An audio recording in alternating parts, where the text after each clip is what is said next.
What's up, guys? It's Mike and I'm back with another video, and today's topic, short but a very good topic.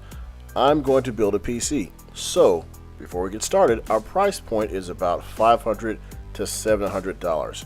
Now I'm pretty sure in that price range we can get a quality computer that we can do some gaming and a little bit of light video rendering in 1080p and still save a few bucks. So the reason for this video is to ask you guys if you think this should be an Intel based or AMD based PC build. I know that AMD has some pretty cool processors that don't cost as much as maybe their Intel counterparts, but Intel has some pretty fast processors as well that potentially would run faster or cooler than their AMD counterparts, but you pay the Intel pricing.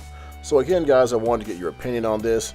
This should be a mid-tower ATX case or potentially a micro ATX case computer.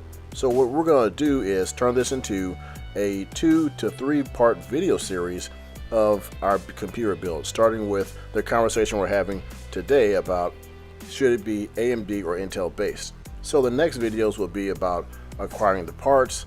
Primarily we're going to use websites like Tiger Direct or PC Builder or PC Part Builder.com.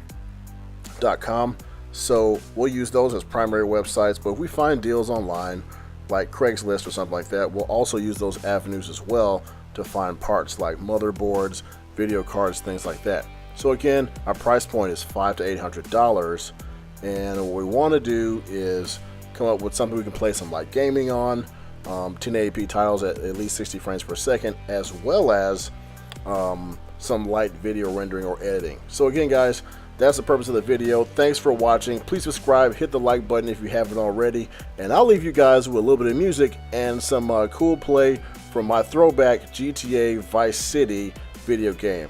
Thanks for watching.